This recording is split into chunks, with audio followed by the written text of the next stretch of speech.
अस्सलाम वालेकुम वरहमतुल्लाहि वबरकातुहू। आज एक पहला सेशन शुरू कर रहे हैं ऑफसेट प्रिंटिंग के बारे में। कोरल ड्रा में वर्किंग ऑफसेट प्रिंटिंग जैसे विजिटिंग कार्ड हो गया, लेटर पैड या ब्रोशर वगैरह जो लोग बनाते हैं, और इनकी जो बेस है प्रिंटिंग प्रेस पर वो किस तरह होती है, यानी किस तरह इसके पीछे डिज़ाइन बनाने से पहले और डिज़ाइन को बनाने से पहले जो मद्देनज़र रखी जाती हैं चीज़ें कि किस तरह प्रिंट होगा और कौन से तरीक़ेकार से जो है वो बचत हो सकती है। यानी आप जिस तरह इसको प्रिंट करेंगे उसका आसान तरीका कार क्या है। बहुत सारे लोग इस वजह से डिज़ाइनर अपनी वर्किंग में कामयाब नहीं हो सकते, उनको इस चीज़ की मालूमात नहीं होती कि वो जो काम कर रहे हैं उसका क्या तरीकाकार होगा। सबसे पहले तो आप जब कोई डिज़ाइन बनाते हैं तो उसको आपको पता होना चाहिए कि आपने कौन से पेपर के किस साइज़ के मुताबिक जो है ना डिज़ाइन बनाना है। मिसाल के तौर पे अगर आपने एक ब्रोशर बनाना है जिसका साइज 9.5.5 है, 9 इंच बाई 11.5 इंच, तो मार्केट में कौन सा पेपर अवेलेबल है जो इस साइज में आपको मिले और उसका आपका पेपर जो है वो ज़ाया ना हो, 1 इंच भी ज़ाया ना हो, और कौन सी प्रिंटिंग प्रेस पे इसने प्रिंट होना है और कितने अप लगा के आपने इसको प्रिंट करना है। उसकी बड़े हिडन मालूमात हैं कि अगर आपने सिंगल अप प्रिंटिंग करानी है तो जाहिर बात है यहाँ पे जो प्रिंटिंग का रूल है वो ये है कि आपने 1000 पीस को प्रिंट कराना है तो उसके आपको चार्जेस एक मरतबा पड़ने हैं। अगर आपने 2000 कराना है तो 2000 की प्रिंटिंग पड़नी है। और अगर आपको प्रिंटिंग प्रेस के साइज का पता है, पेपर के साइज का पता है, तो आपके लिए बड़ी आसानी हो जाती है कि आपने किस तरह काम करना है। फॉर एग्जाम्पल मैंने बताया आपको 9.5.5 एक पेपर अब क्या साथ आप ब्रोशर बनाने जा रहे हैं, तो जाहिर बात है इसको आपने तकसीम करना है। तो ये 23-36 की जो शीट होगी, जिस मर्जी ग्राम में ले लें, उस पर इसने प्रिंट होना है और उसका साइज बनता है 9, ये एक बना साइज है,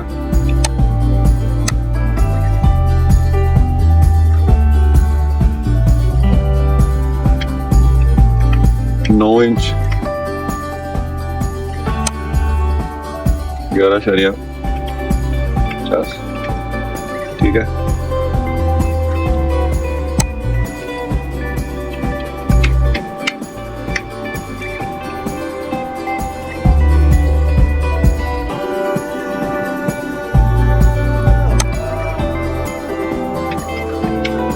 ये होगा साइज, ठीक है।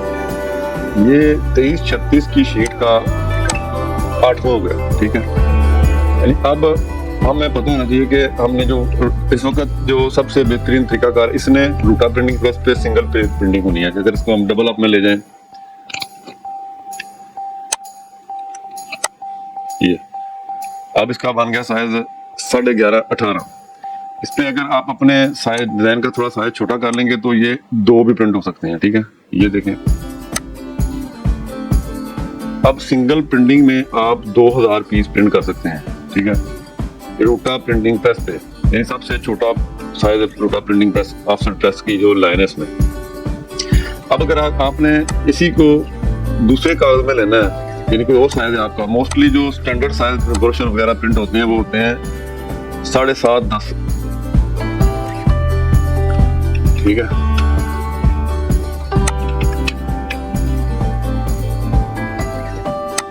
ये हो गया 7.5-10 इंच का एक साइज, ठीक है।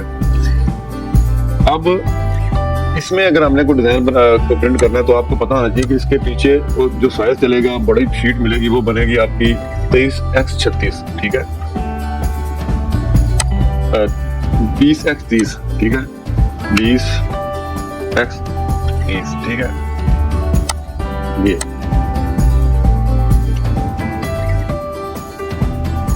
इसका जब हम 8वां हिस्सा पेपर कट करेंगे तो जाहिर बात है वो 7.5-10 ये साइज बन जाएगा, ठीक है। इस तरह ये हमने 23x36 की जो शीट ली है, ठीक है।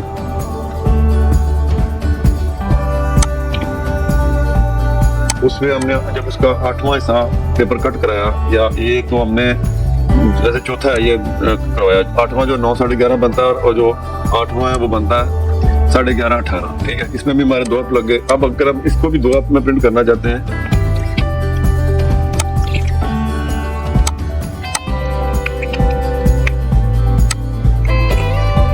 ये हमने इसके 2 अप कर दिए, ठीक है।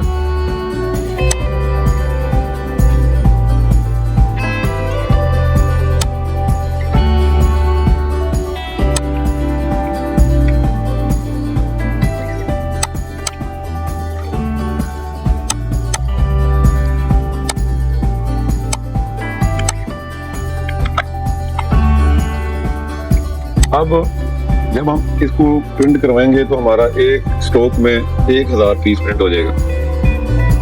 आपको एक चीज की समझ आ गई कि जब भी आपने ऑफसेट प्रिंटिंग के बारे में काम करना है तो सबसे पहले आपको, ठीक है, पेपर के साइज का पता होना चाहिए। ठीक है, 23, 36, ठीक है, उसका चौथा कर लें, 8वां कर लें।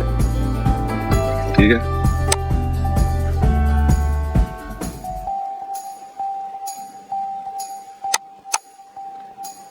इसका चौथा जब वो काटेगा तो आपको आसानी से समझा दूंगा। ये ऐसे आएगा।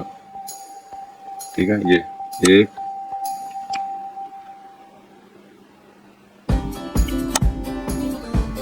2 और 2 इसके साथ नीचे लग जाएगा।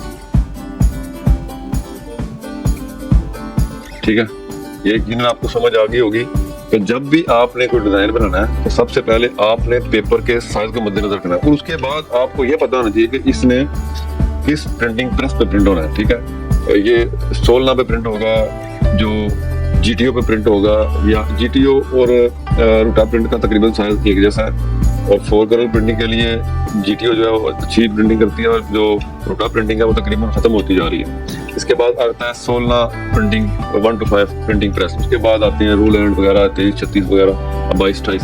तो आपने जब डिजाइन बनाना है तो सबसे पहले आपने इस चीज को मद्देनजर रखना है कि हमने पेपर को किस तरह कट कराना है, कौन से साइज में कराना है और कितने आप लगाएंगे तो हमें फायदा रहेगा। ठीक है, यकीनी तौर पे ये एक आसान तरीकाकार से मैंने आपको समझाया है। अगर आपको समझ आ गई होगी तो इस चैनल को सब्सक्राइब करें और इसके बाद जो आप वीडियोस हैं यकीनी तौर पे वो भी आपके लिए फायदेमंद साबित होंगी। कोरल ड्रा में मैंने ये साइज वगैरह बनाए हैं और ये आपको समझाने की कोशिश की है कि जो लोग डिज़ाइन बनाने के बाद फंस जाते हैं कि हमें इसको क्या काम करना है या बहुत नुकसान कर देते हैं। आप पेपर बहुत महंगा होता है, प्रिंटिंग बहुत महंगी होती है, अगर आपकी डिज़ाइन और साइज में कोई फर्क रह जाए तो आप एक बड़े लॉस में जा सकते हैं। जो कंपनी आपसे डील कर रही है वो आपसे अपनी डील कैंसिल कर सकती है और आपकी अपने काम में हौसला शिकनी हो सकती है। इसके अलावा अगर आपको मजीद कोई मालूमात चाहिए तो कमेंट बॉक्स में आप कमेंट करें, यकीनन मैं आपको बेहतरीन तरीके से ब्रीफ करने की पूरी कोशिश करूँगा।